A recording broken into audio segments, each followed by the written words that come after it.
First up for today's topics, I wanted to go over really quickly some interesting information that we can glean from the YouTube and Guns Q&A roundtable on the Forgotten Weapons channel that was published recently. I thought this was rather interesting, and there were a few points that I wanted to pull out here from this particular video. In particular, Ian's point about not liking YouTube, specifically not liking content that might unnerve advertisers, is kind of right in my opinion, but YouTube can and will still put ads on videos that are not monetized. If anything, I think it's more about they're getting more and more aggressive with their ads. However, I do agree with his thoughts on YouTube wanting to be a TV network for all intents and purposes. I mean, look at the YouTube Premium subscription and the various features and different programs that they've tried to off and on roll out over the years. But ultimately, I really do think YouTube will do what's best for their viewer retention and revenue at the end of the day.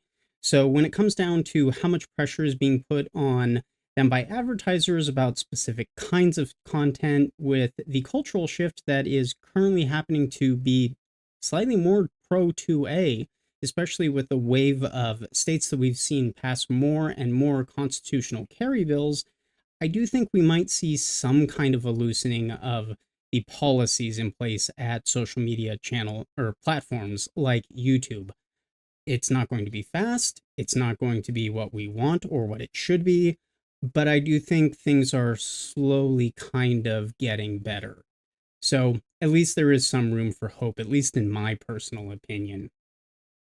I do think Zyga is onto something with the credit card payment processors possibly being a major source of influence. And I think that the change in attitude that Zyga has been mentioning when he was talking about how some of his shorts and other stuff are now starting to actually get monetized is stemming from some recent changes that banks and payment processors have made. Specifically, I wanted to bring up Citigroup's reversal on its firearms content policy after Trump called out US banks. I think this somewhat shift in tone from processors and banks like Citigroup might also be an influence, further supporting my argument that things are starting to shift a little bit more favorably in our direction. But in general, is there anything else that we can kind of learn from this particular roundtable and some other things that we might be able to talk about for FFL specifically if you're looking to promote your brand, your store, or whatever you're doing through a channel like YouTube or other social media platforms? I think specifically for YouTube's purposes, there's a couple of different routes that you can go.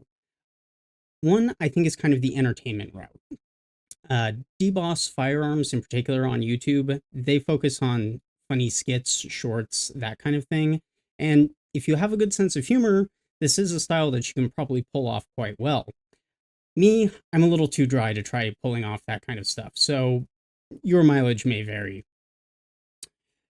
The other kind of entertainment version that you might go for is just showing off firearms that are cool. Full auto, rare weapons, NFA items, that kind of stuff. But here's where we start getting to the point where you might run afoul of some of the different restrictions and things like that. And it might even end up being retroactive, which is the most frustrating part of all of this stuff, is having your content get flagged when it's 6 months old, 12 months, 18 months old, because policies all of a sudden just changed and the algorithm picked up your video. Or alternatively, you could go more of the educational route. Not necessarily shooting, but more of a table talks kind of version. Informational, educational. This is something that gunsmiths might be able to go down this route very easily, but they do need to be aware of YouTube and other platform restrictions. And to read off of YouTube's content policy as of right now, quote, don't post content on YouTube if the purpose is to do one or more of the following: sell firearms or certain firearms accessories through direct sales, private sales by individuals, or links to sites that sell these items.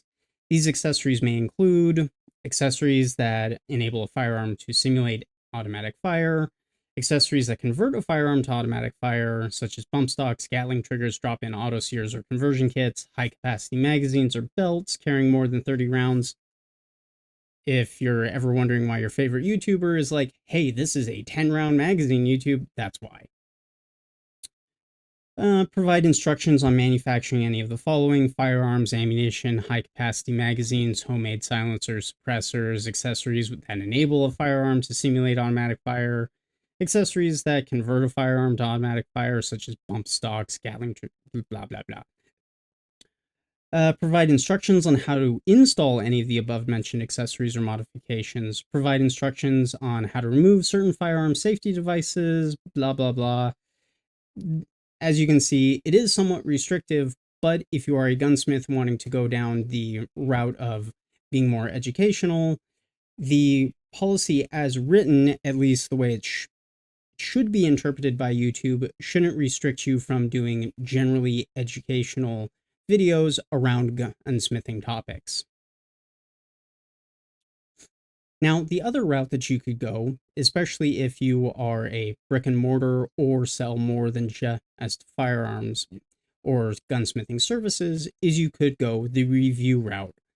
And this you can tie in quite nicely with your own particular products and offerings by reviewing the very stuff that you actually have and carry in your store and or website.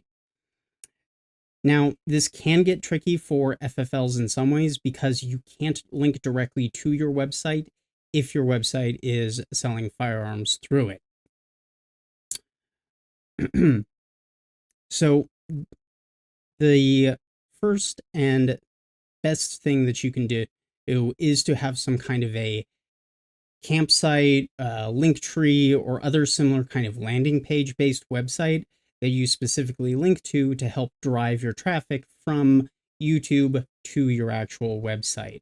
Now, you could go even further with this particular route and spin off an entirely different DBA and have a completely separate website that's only focused on accessories and other products that YouTube is okay with being linked to for sales. I mean, heck, they run holster ads all the time for Vanish, so it should be, at least in theory, okay to link to your website if you're selling holsters and optics. Now, one of the things that I should mention with the review aspect of things is I recommend you do thorough testing or have some kind of standardized testing process that is repeatable and predictable for your viewers. Minimum round count, maybe something like some kind of a torture test, but I think it would engender a lot of trust for customers if they see you doing the same thing to all of the different products that you're reviewing of the same type. Do the same thing to all the red dots, all the scopes, all of the pistols and rifles, that kind of thing. Have a standardized testing procedure that everyone knows, hey, this is what I put this particular product through.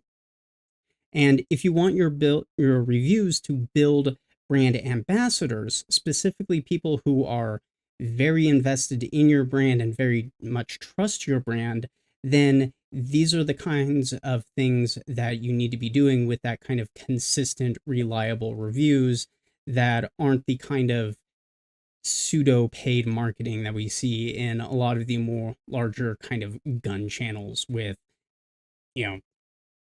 couple 3 ads for this or that and an ad read in the video, yada yada yada, that kind of thing.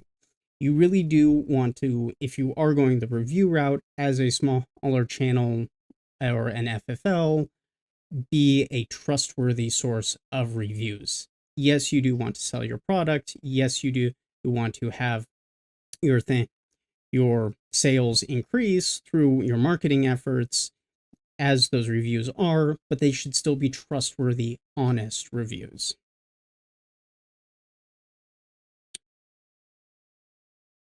But that wraps up what I wanted to talk about for this particular section. Let me know what your thoughts are on the GunTube sphere as it is. Do you have any smaller channels that you personally would recommend? Are you an FFL? Have you experimented with any social media or YouTube-based promotions? Let me know in the comments below. I'd love to hear from you.